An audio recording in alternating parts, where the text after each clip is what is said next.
함께 읽겠습니다. 내 아버지 집에 거할 곳이 많도다. 그렇지 않으면 너에게 일렀으리라. 내가 너희를 위하여 거처를 예비하러 가노니. 아멘. 기도하겠습니다. 하나님, 참으로 어려운 시국에 하나님 우리를 붙드시고 하나님 우리를 인도하여 주신 하나님 감사합니다. 참으로 어리석고 참으로 아둔하고 정말 이기적이고 자기만 생각하는 이 시대에 하나님 우리 귀한 믿음의 백성들을 붙들어 주셔서 아기 예수 탄생하심의 이 놀라운 비밀과 은혜가 우리 가운데 있어 우리 주어진 삶의 모든 것들을 믿음으로 이기며 승리할 수 있도록 하나님 붙잡아 주옵소서. 주님, 우리 귀한 성도들 하나님의 은혜로 더욱더 오늘도 승리하게 하여 주시고 이 성탄의 기쁨이 우리 삶 가운데 넘치게 하여 주옵소서. 이 시간 1,000번째로 드려진 예물들이 있습니다. 또 범사에 감사하여 드려진 예물을 기뻐 받아 주옵시고 말씀을 나눌 때에 주님 우리와 함께하여 주시옵소서. 감사하고 거룩하신 예수 그리스도 이름으로 기도 올려옵나이다. 아멘. 질문을 던진다라는 거, 아이들을 보면 막 질문을 던지죠. 이게 뭐예요? 저게 뭐예요? 아니면 이거 어떻게 하는 거예요? 뭐 먹을 수 있어요? 이렇게 질문합니다. 질문을 하면 뭘 얻게 되죠? 답을 얻게 됩니다. 이건 먹을 수 없는 거라고, 지금 먹어도 된다고, 이거 해도 된다고, 저거 하면 안 된다고, 뜨거운 것에 손대면 안 된다고, 뭐 이렇게 그 질문에 대답을 하게 되죠. 학교에서도 사실은 우리나라는 사실 선생님이 일방적으로 질문을 많이 던집니다. 그리고 아이들에게 대답은 거의 대부분 단답형이나 그에 해당한 대답을 듣고 소위 말하는 그 진도를 나가죠. 그러나 유럽이나 미국의 수업들을 보게 되면 이 질문과 대답을 선생님과 학생만 하는 게 아니라 학생과 학생, 또 반대로 학생이 선생님에게 질문들을 하게 되죠. 그래서 이 대화가 때로는 한 주제에 이 질문과 대화가 가득해서 그 수업이 그냥 그렇게 끝날 때도 있다라는 것이죠. 예전에는 우리나라가 이제 발표 수업이라는 게 뭐 혼자 발표를 하거나 그러지만 요즘은 이제 유럽이나 이런 교육 방식처럼 함께 이 친구들끼리 팀을 이뤄서 팀 과제를 하고 또 거기 안에서 질문들을 만들고 또 서로 토론할 수 있도록 이제 수업들이 방향들이 조금은 바뀌고 있습니다. 그러나 이제 아무래도 이 유럽이나 이런 이 수업의 방식만큼은 아직도 좀 부족하죠. 왜냐하면 우리는 아무래도 암기와 어떤 그런 시험 성적에 많은 아이들이 초점을 맞추고 있기 때문입니다. 선생님도 그렇게 수업을 하고 있는 것이죠. 물론 뭐 질문을 던지고 질문을 답하고 뭐 아이들끼리 토론을 많이 한다고 해서 그게 무조건 뭐 학업에 다 좋다, 뭐 그거는 또 다른 뭐 질문일 수는 있어요. 하지만 그래도 스스로의 어떤 그런 이 머리를 쓰고 또 함께 어울리고 또 함께 질문하고 또 그 사람의 의견을 받아들일 수 있는 것은 굉장히 좀 좋은 방법이죠. 최근에 어떤 뭐 뉴스나 이렇게 사람들을 보면 우리나라는 참 토론을 잘 못하죠. 왜냐하면 상대방의 의견은 중요하지가 않아요. 내가 생각하고 내가 옳다라고 여기는 게 굉장히 중요해요. 근데 그것만 그냥 옳고 외우다가 그 이야기가 끝나요. 그러니까 상대방이 그런 관점이 있구나라고 인정을 하지 않는 거죠.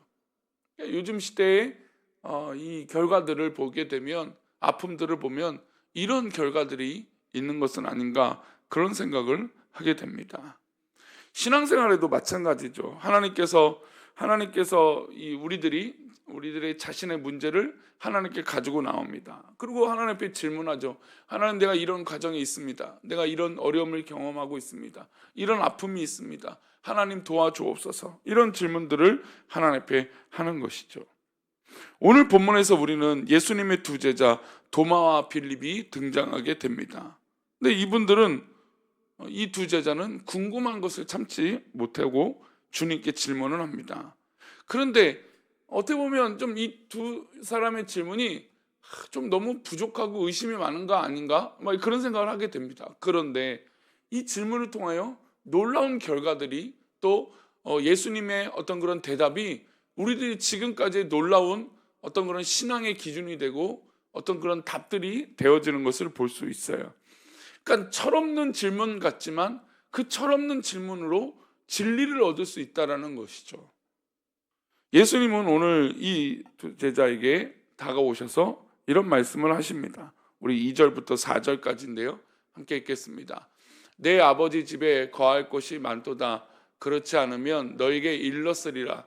내가 너희를 위하여 거처를 예비하러 가노니 가서 너희를 위하여 거처를 예비하면 내가 다시 와서 너희를 내게로 영접하여 나 있는 곳에 너희도 있게 하리라. 내가 어디로 가든지 그 길을 너희가 아느니라.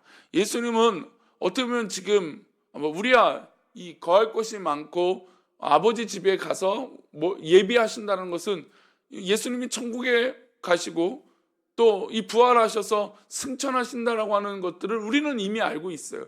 그런 이 과정이 어렵지 않습니다. 그러나 이 질문을, 이 대답을, 이 이야기를 듣고 있는 제자들, 이 도마와 빌립에겐 또 어떻게 보면 이 이야기는 도마에게 다가오기 쉬운 얘기일까요? 되게 어려운 얘기죠. 예수님이 지금 나보다 먼저 가셔서 뭔가 예비하러 가시는 것이구나. 그리고 나를 글로 인도하러 가시는 것이구나. 그렇게밖에 받아들일 수밖에 없는 것이죠. 그리고 4절 말씀 보니까 내가 어디로 가든지 그 길을 너희가 안다라고. 근데 도마 입장에서 예수님의 길이 뭔지 모르잖아요. 그리고 어디로 가시는지도 모르는 거예요. 그래서 이 도마가 이런 질문을 합니다. 도마가 주여 주께서 어디로 가시는지 우리가 알지 못하거늘 그 길을 어찌 알겠습니까? 이런 질문을 해요. 어떻게 보면 좀 이렇게 신앙적으로 예수님의 길을 굳이 물어볼 필요가 뭐가 있나? 예수님이 그렇게 하신다면 가는 거지. 우리는 그렇게 생각할 수 있어요. 그러나 도마는 직접적으로 묻고 싶었던 거예요. 과연 예수님이 지금 어디로 가고 계시는 것인가? 그리고 그 길은 무엇이고 나는 어떻게 그 길을 따라갈 수 있는 것인가? 그런 질문이었던 겁니다. 그래서 주님은 도마의 질문을 듣고 야, 너는 그것도 모르냐? 그렇게 책망하시거나 야, 내가 여태까지 너희들과 함께 3년을 넘게 살았는데 그것도 모르느냐? 이렇게 책망하지 않으세요. 오히려 주님은 알기 쉽게 설명을 해 주시죠. 6절 말씀인데요. 함께 읽겠습니다.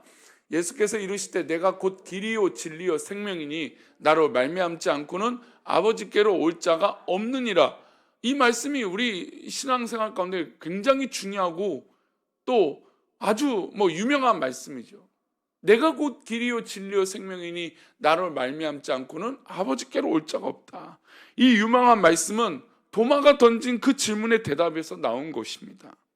예수님이 길과 진리이시고 생명 되신다라고 하는 말씀은 당시 도마를 비롯한 제자들에게 큰 도전과 은혜가 됐고 우리 지금 믿는 우리들에게도 굉장히 중요한 기준이 되어지는 것입니다. 사실 우리는 요즘 방송에서나 어디서나 그런 이야기들을 해요. 종교가 화합한다. 종교가 대통합을 한다. 그런 얘기들 하죠. 종교가 다양한데 우리 다 인정하고 우리 모든 것에는 구원이 있고 그런 얘기들을 쉽게 하고 상대방의 종교도 존중하고 그래야 되는 거 아닙니까? 그런 얘기들을 쉽게 합니다. 그런데 우리는 그렇지 않은 것을 확신하죠. 왜냐하면 지금 말씀을 읽었던 이 말씀 때문이에요. 내가 곧 길이요 진리요 생명이니 나로 말미암지 않고는 아버지께로 올 자가 없다. 그러니까 오직 길은 누구밖에 없습니까? 예수님밖에 없는 것이죠. 우리에겐 다른 길이 없어요. 그러니 아무리 다른 종교와 화합하고 화합을 우리가 싫어하는 게 아니잖아요. 그러나 그것을 받아들일 수 없는 건 그 길은 우리의 길이 아니고 그 길은 진리가 아니기 때문이죠. 그래서 받아들일 수 없는 겁니다. 그래서 예수님이 이 도마의 질문에 하신 이 질문을 통해서 우리는 확신할 수 있습니다. 왜요? 우리에게는 오직 예수님밖에 없는 것이죠. 우리에겐 오직 하나님밖에 없는 것입니다. 만약에 도마가 이런 질문하지 않았다면 예수님의 이 대답을 우리는 들을 수 있었을까요? 아니, 없었을 겁니다. 때로는 아이들의 철없는 그 질문이 우리에게 신선한 도전을 준다라는 것이에요. 아이들이 아무것도 모르는 것 같은 그 질문이 때로는 모든 것을 아는 것보다 놀라운 질문을 던질 때가 있다라는 것이죠. 우리는 때로는 야 하지마 그거 뭐 그게 어렵다고 그냥 가만히 있어 이런 얘기를 우리는 쉽게 할 수 있습니다. 그러나 오히려 이런 질문들, 정말 내가 신앙생활하면서 느꼈던 궁금한 것, 그 질문들을 하나님께 던짐으로 하나님께 응답을 받고 또 하나님께서 우리에게 길을 보여주신다는 것이죠. 그 길이 우리 성탄절 아닙니까? 예수님이 친히 생명 내어주신 그 길을 그 말구에 태어나시면서 우리에게 보여주신 거 아니겠습니까? 내가 곧 길이요 진리요 생명이니 나로 말미암지 않고는 아버지께로 올 자가 없다. 오늘도 이 새벽에 우리가 기도하며 오직 주님께 나아가는 우리가 되기를 소망합니다. 우리의 길이 다른 길이 없죠. 주님은 도마에게 말씀하신 후에 제자들에게 또 말씀하세요. 7절입니다. 함께 읽겠습니다. 너희가 나를 알았더라면 내 아버지도 알았으리로다. 이제부터는 너희가 그를 알았고 또 보았느니라. 주님은 너희가 나를 알았더라면 내 아버지 즉 하나님도 알았을 것이다 라는 거예요. 그러니까 지금 아직도 예수님에 대해서 완벽하게 모르는 것이죠.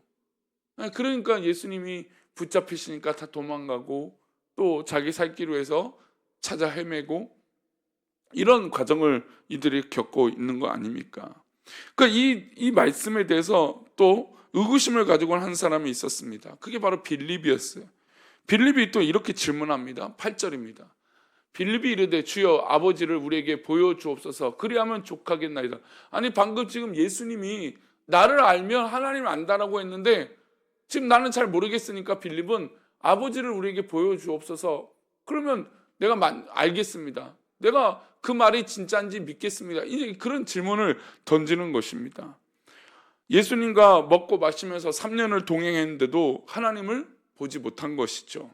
눈으로 보지 못했다라는 것입니다. 그래서 예수님께서는 아버지 하나님을 말씀하시자 빌립이 궁금해서 하나님 아버지를 직접 지금 보여달라고 얘기하고 있는 것이죠. 그래서 그때 예수님께서 이 빌립에게 유명한 말씀을 또 하시죠. 우리 9절입니다. 함께 읽겠습니다. 예수께서 이르시되 빌립아 내가 이렇게 오래 너희와 함께 있으되 내가 나를 알지 못하느냐 나를 본 자는 아버지를 보았거늘 어찌하여 아버지를 보이려 하느냐. 예수님을 본 자가 하나님을 본 자라는 것이에요. 예수님과 하나님이 어떻게 보면 성삼위 일체라고 하는 것을 강력하게 말씀해 주시는 구절이 된 것이죠. 그러니까 이 빌립의 어떤 이런 질문, 아니 3년 반 동안 함께 지냈는데 어떻게 이렇게 모를 수 있느냐, 그게 책망하신 게 아니에요. 예수님은 지금 이 말씀을 통해서 하나님과 내가 성령님이 하나인 것을 말씀해 주고 계신 것이죠. 삼위일체는 참 놀라운 비밀입니다. 우리 신학자들이 또 저 또한 삼위일체에 대해서 이야기들을 하고 그 과정이 무엇이고 삼위일체가 의미가 어떤 것인지 설명을 합니다. 그러나 완벽하게 우리는 이해할 수 없어요. 성삼위가 하나님께서 일체하신다. 성부, 성자, 성령님이 일체하신다. 그분은 동시에 계시고 또 따로 계시는 하나님이시다. 이게 무슨 어떤 의미로 이해할 수 있겠습니까? 물론 우리가 추상적으로 그렇구나 하지만 완벽하게 우리가 감히 하나님을 이해할 수 있겠습니까? 그런데 예수님은 이 빌립의 질문에 성삼위 하나님이 함께 하신다라고 하는 놀라운 이 질문에 어떤 성삼위 일체의 설명에 단초가 되는 아주 중요한 이 질문의 대답을 예수님께로 통하여 듣게 된 것입니다. 우리는 신앙생활하며 궁금한 것이 생겨요.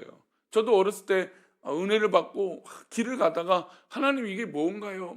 그러면서 질문을 던졌던 것 같아요. 왜냐하면 우리 일상 가운데 궁금한 것들이 있는 거죠. 왜 하나님 나에게 이런 고통을 주십니까? 왜 하나님 나에게 이런 어려움을 주시고 왜 하나님 이런 즐거움을 주시고 또 이렇게 진행되고 있습니까? 라고 하는 질문들을 던지죠. 그러면 우리 하나님께서는 침묵하고 계신 게 아니라 그때마다 우리에게 대답하시고 우리를 깨닫게 하여 주시는 것이죠. 궁금한 게 있다면 하나님께 기도하는 거죠. 바로 질문을 합니다. 그러면 질문을 하면 우리 하나님께서 가만히 계실까요? 아니죠. 응답하십니다. 요셉은 어렸을 때 17세에 이집트에 팔려갔습니다. 보디발의 집에서 노예로 살다가 누명을 쓰고 죄수로 살다가 30살이 됐습니다. 그리고 13년이 지난 데서야 무엇이 됐어요? 총리가 됐죠. 그러나 그때까지도 자신이 가졌던 그 질문의 대답을 얻지 못했습니다. 왜 하나님은 나에게 그런 꿈을 꾸게 하셨고, 왜 형들이 또 아버지가 부모님이 나에게 그런 역할을 나에게 엎드릴 것이고, 또 그런데 그 과정 가운데 내가 왜 포로로 잡혀가고 죽음의 위기를 넘기고 억울한 누명을 쓰게 되었을까? 그런 질문에 어떤 그런 의구심이라는 거죠. 7년의 풍년이 지나고 흉년도 2년이 지나서야 그가 나이 39, 형제들에게 팔린 지 몇 년이 지났냐면 22년이 지났습니다. 그때 형제들이 요셉에게 어떻게 합니까? 와서 엎드리게 되는 거죠. 이것을 깨닫는데 22년이나 걸린 것입니다. 그 질문을 던지고 22년이나 하나님께서 그 요셉의 길을 인도하셨던 것이죠. 요셉은 어린 시절 꾸었던 그 꿈의 의미를 그제서야 깨닫게 된 것이고, 이 모든 것이 하나님이 인도하고 계시는 것이구나 라고 깊이 깨닫게 된 과정이 된 것입니다. 질문을 하면 하나님께서 반드시 응답하십니다. 질문하는 인생은 유익합니다. 우리가 다른 거는 우리가 다 눈치를 보면서 정작 중요한 기도의 눈치를 보는 사람도 있어요. 여러분, 우리가 기도한다고 뭔가 잘못된 게 있습니까? 내가 의심을 갖고 내가 궁금한 것이 있다고 해서 신앙이 부족한 것일까요? 아니죠. 오히려 하나님 앞에 더욱더 질문하고 기도하고 하나님께 물어서 하나님께서 주시는 그 확답을 들으시고 응답 받으셔서 흔들리지 않는 그런 믿음의 삶이 우리 가운데 있기를 축원합니다. 그 의미가 바로 예수님이 이 땅에 탄생하신 것이죠. 아기 예수 탄생하심의 그 의미가, 그 놀라운 은혜가 저와 여러분 삶 가운데 있기를 축원합니다. 기도하겠습니다. 하나님 아버지, 정말로 이기적이고 자기만 아는 시대에 너무나 참혹한 아픔이 보이는 이 시대에 정말 우리가 당면에 있습니다. 정말 어떻게 보면 답도 보이지 않는 시대에 살고 있다라고 느껴집니다. 이렇게 풍요롭고 이렇게 잘 살고 있는데도 오히려 악순환이 반복되는 것 같습니다. 그러나 하나님, 정말 아기 예수님이 이 땅에 오셔서 우리를 해방시켜 주시고 자유케 해주신 것처럼 우리 모두도 그렇게 승리하고 자유케 되게 하여 주시고 주님의 은혜가 넘칠 수 있도록 하나님 복을 내려 주옵소서. 주께서 사랑하시는 믿음의 백성들을 함께하여 주시고 주의 크신 은혜로 우리를 붙잡아 주시며 그 영광 가운데 우리가 살아갈 수 있도록 확신과 믿음의 응답이 있게 하여 주옵소서. 감사하고 예수님의 이름으로 기도 올려옵나이다. 아멘.